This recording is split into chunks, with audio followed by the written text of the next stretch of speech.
which are directly satisfy human wants. Consumer goods means consumer goods are those goods which are directly satisfy human wants. जो भी हमारी wants को directly satisfy करते हैं उनको हम लोग consumer goods बोलते हैं. ओके अब कंज्यूमर गुड्स के टाइप्स क्या क्या हैं. कंज्यूमर गुड्स 4 टाइप का है. Durable goods, semi durable goods, non durable goods और सर्विसेज. ओके सबसे पहले बात करते हैं हम लोग ड्यूरेबल गुड्स की. ड्यूरेबल गुड्स की लाइफ ज़्यादा होती है, वैल्यू भी ज़्यादा होती है. For example car. Okay durable goods are those goods which have high value and high life. Okay example इसका आप कार दे सकते हैं या कोई भी एसेट्स लिख सकते हैं. ओके जिनकी लाइफ ज़्यादा होती है, जिनकी वैल्यू ज़्यादा होती है, वो ड्यूरेबल गुड्स कहलाते हैं. The next topic is semi durable goods. Semi durable goods में हमने क्या लिखा है, लाइफ कंपैरेटिवली लो. ऐसा नहीं लिख सकते आप लाइफ लो होती है और वैल्यू लो होती है. लाइफ कंपैरेटिवली लो. कंपैरेटिव किससे, ड्यूरेबल गुड्स के कंपैरिजन में लाइफ इसकी लो होती है और वैल्यू भी इसकी लो होती है. For example cloth. Okay example इसका हो सकता है क्लोथ. जितना लंबी कार चलेगी उतने लंबे कपड़े नहीं चलेंगे. दैट मीन्स कपड़े जो है वो सेमी ड्यूरेबल गुड्स होते हैं. ओके इसके बाद हमारे पास में आता है non durable goods. Non durable goods एक तरह से ये कह सकते हैं कि ये गुड्स एक बार ही कंज्यूम हो सकते हैं. Okay non durable goods. Non durable goods का मतलब क्या होता है, सिंगल एक्ट ऑफ कंजम्पशन और पेरिशेबल गुड्स. ऐसे गुड्स जिनका एक्ट ऑफ कंजम्पशन सिंगल होता है उसको हम लोग बोलते हैं non durable goods. Okay perishable goods जितने भी है वो सब इसमें आते हैं. इसके अलावा और भी गुड्स है लाइक जैसे पेट्रोल. पेट्रोल भी एक तरह का क्या है, नॉन ड्यूरेबल गुड्स है, जो एक बार कंज्यूम होने के बाद गायब. आपने अगर मान लेते हैं कि जैसे मान लेते हैं 2 लीटर आपने पेट्रोल गाड़ी में डलवाया.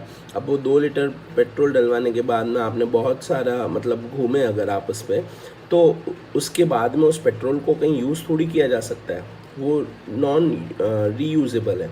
ओके तो उसको हम लोग क्या कहेंगे, नॉन ड्यूरेबल गुड्स कहेंगे. जैसे मिल्क हो सकता है, पेट्रोल हो सकता है.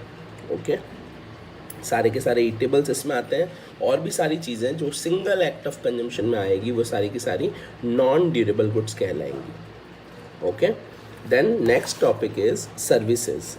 सर्विसेज को भी हम लोग एक तरह से गुड्स कह सकते हैं, लेकिन वो कैसा गुड्स है, नॉन मटेरियल गुड्स है. इसलिए इसमें लिखा है non material goods which are directly satisfy human want. क्योंकि देखो अभी हमने पढ़ा था कंज्यूमर गुड्स क्या होता है, which are directly satisfy human want. तो सर्विसेज और कंज्यूमर गुड्स में क्या डिफरेंस रहा, services are part of the consumer goods. Okay services are part of the consumer goods which are non material, जिसका कोई भी एग्जिस्टेंस नहीं है, दिखती नहीं है. वो डॉक्टर के पास आप जाओगे तो डॉक्टर कोई दिखने वाली सर्विसेज आपको नहीं देगा. ठीक है वो आपको नॉन मटेरियल गुड्स देते हैं जो कि दिखते नहीं हैं, जिनको छुआ नहीं जा सकता है, सिर्फ एक्सपीरियंस किया जा सकता है. टीचर के पास जाओगे तो वो दिखने वाली कोई सर्विसेज नहीं देगा आपको, एक्सपीरियंस करने वाली सर्विसेज देगा. ओके फॉर एग्जांपल जैसे सर्विसेज ऑफ डॉक्टर मैंने यहाँ पर लिखा है. Got it. तो कुल मिलाकर अपन लोग ये कह सकते हैं consumer goods which are directly satisfy our human want. There are 4 types of consumer goods. First is durable. Durable means which high in value and high in life. Example car. Semi durable goods, comparatively low life or comparatively low value. Example clothes. Non durable goods, single act of consumption or perishable goods. Example milk and petrol. And services, non material goods which are directly satisfy human want. Example services of doctor or advocate or teacher etc. Okay तो ये तो आपका consumer goods. तो अभी तक हमने जितने भी गुड्स पढ़े हैं, 2 हमने लास्ट क्लास में पढ़े थे, वो थे फाइनल गुड्स और इंटरमीडिएट गुड्स. और अब ये आपका जो थर्ड आता है दैट इज कैपिटल गुड्स. अब ये क्या होता है कैपिटल गुड्स.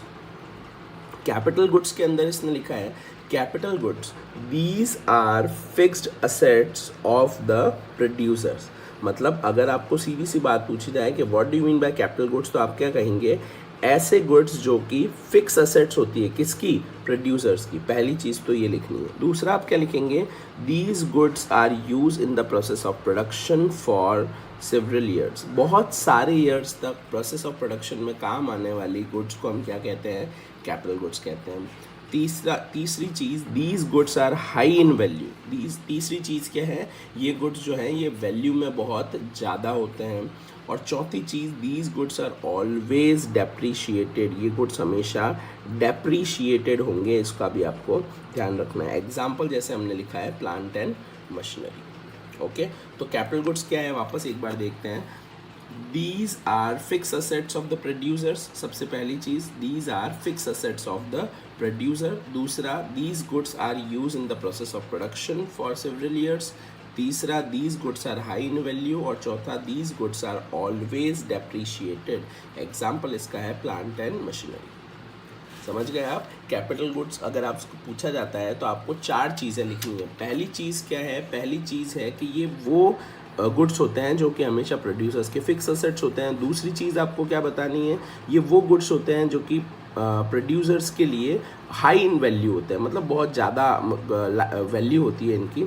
तीसरी आपको जो चीज़ बतानी है वो बतानी है कि ये बहुत लंबे टाइम तक यूज़ होते हैं। और चौथी चीज़ आपको जो बतानी है कि ये हमेशा डेप्रीशिएटेड होते हैं। ओके, 4 चीज़ें लिखनी है आपको, किसके लिए, कैपिटल गुड्स के लिए। ओके, उसके बाद में आपको एग्जाम्पल देना है, that is the plant and machinery. ठीक है, तो क्लियर है आपका। Consumer goods and capital goods, consumer जो गुड्स यानी कि जो कंज्यूमर की वांट्स को डायरेक्टली सेटिस्फाई करता है। कैपिटल गुड्स कहीं ना कहीं प्रोड्यूसर्स से रिलेवेंट है। ओके, प्रोड्यूसर्स की फिक्स असेट्स जिसको बहुत लंबे टाइम तक यूज़ किया जाता है, जिसकी वैल्यू भी ज़्यादा होती है, जो हमेशा डेप्रिशिएट होता रहता है। ओके, इसका एग्जाम्पल है प्लांट एंड मशीनरी, और इसके अंदर 4 टाइप थे। अब एक नीचे नोट लिखा हुआ है, वो नोट क्या एक बार देखते हैं। इसमें नोट ने लिख रखा है, ऑल, नोट में गिवन है, all capital goods are final goods but all final goods are not capital goods. वापस देखते हैं, all capital goods are final producer goods but all final producer goods are not capital goods. तो यहाँ पर 2 term दे रखी है, एक है आपकी कैपिटल गुड्स और एक है आपकी फाइनल प्रोड्यूसर गुड्स। अब ये 2 टर्म क्या है, कैपिटल गुड्स अभी हमने रिसेंटली पढ़ा है, बट फाइनल प्रोड्यूसर गुड्स क्या है ये एक बार चेक करते हैं, क्योंकि हमारी लास्ट क्लास में हमने ये पढ़ा था। फाइनल प्रोड्यूसर गुड्स वो गुड्स होते हैं जो प्रोड्यूसर के प्रोडक्शन प्रोसेस में काम आते हैं।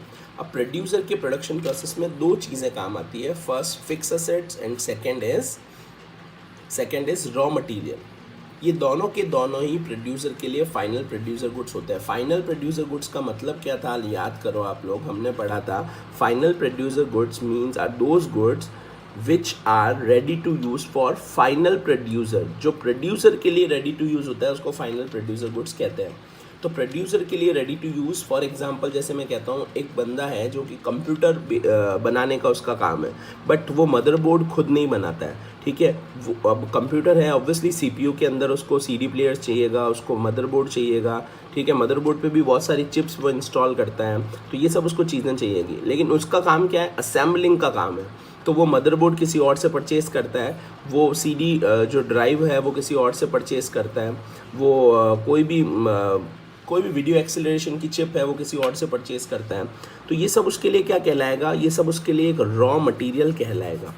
ठीक है, तो final producer goods raw material भी होता है। और दूसरा, अगर मान लेते हैं, अब क्या होता है, जैसे ही ये सब कुछ चीज़ें वो असेंबल करेगा, उसके बाद में उसके पास एक मशीन है, वो उस मशीन के अंदर ये सारी चीज़ें डालता है और एक पूरा के पूरा सीपीयू का जो यूनिट है वो हमको असेंबल होके मिलता है। तो वो मशीन उसके लिए क्या है, फिक्स असेट्स है। Are you getting my point? Raw material and fix assets दोनों के दोनों ही क्या होती है, फाइनल प्रोड्यूसर गुड्स होती है, अगर वो प्रोड्यूसर के लिए रेडी टू यूज़ है तो फाइनल प्रोड्यूसर गुड्स के अंदर दोनों चीज़ें आती हैं। जबकि अभी अपन ने पढ़ा था कैपिटल गुड्स के अंदर सिर्फ और सिर्फ फिक्स असेट्स आती है। प्रोड्यूसर जो फिक्स असेट्स यूज़ करता है वो क्या कहलाएगा, कैपिटल गुड्स कहलाएगा। ठीक है, तो अपन इनडायरेक्टली क्या कर सकते हैं, देखो इस डायग्राम से समझते हैं। इस डायग्राम में देखो आपको लिख रखा है कि ये जो पूरा सर्कल है ना, बड़ा circle, that is the final producer goods. ये जो पूरा बड़ा सर्कल है that is final producer goods. ठीक है, और इसके अंदर एक छोटा सा सर्कल है that is the capital goods. तो अपन ये कह सकते हैं कि फाइनल प्रोड्यूसर गुड्स में ही कैपिटल गुड्स होता है। फाइनल प्रोड्यूसर गुड्स में कैपिटल गुड्स होता है।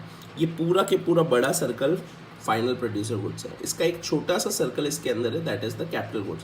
बाकी ये जो अनशेडेड एरिया है ना, ये जो एरिया पे मैंने कुछ शेडिंग नहीं की है, वो क्या है, वो है रॉ मटेरियल। वो है रॉ मटेरियल। तो indirectly we can say final producer goods के अंदर दो पार्ट होते हैं, एक रॉ मटेरियल, एक कैपिटल गुड्स। समझ रहे हैं ना ये आप चीज़? फाइनल प्रोड्यूसर गुड्स के अंदर दो पार्ट होते हैं, एक रॉ मटेरियल और एक कैपिटल गुड्स। तो अब इस लाइन को एक बार वापस पढ़ते हैं। All capital goods are final producer goods. देखो कैपिटल गुड्स कहाँ लिखा हुआ है? फाइनल प्रोड्यूसर गुड्स के अंदर ही तो लिखा हुआ है। तो we can say all capital goods are part of the final producer goods. ये तो सही चीज़ है। All capital goods are final producer goods, but all final producer goods, but सारा के सारा फाइनल प्रोड्यूसर गुड्स क्या कैपिटल गुड्स है क्या? नहीं, कुछ पार्ट ऐसा भी है जो रॉ मटेरियल भी है। तो इनडायरेक्टली वी कैन से कि जितने भी फाइनल प्रोड्यूसर गुड्स होते हैं वो सब के सब कैपिटल गुड्स, सॉरी, जितने भी कैपिटल गुड्स होते हैं वो सब के सब फाइनल प्रोड्यूसर गुड्स तो होते हैं, बट जितने भी फाइनल प्रोड्यूसर गुड्स हैं वो ज़रूरी नहीं है कि कैपिटल गुड्स भी हो, उनमें से कुछ पार्ट रॉ मटेरियल भी होता है। ओके, तो indirectly we can say all capital goods are final producer goods, but all final producer goods are not capital goods. Okay okay, तो आज के लिए इतना ही। Thank you, keep supporting, channel को सब्सक्राइब करें, लाइक करें, कमेंट करें। Thank you students.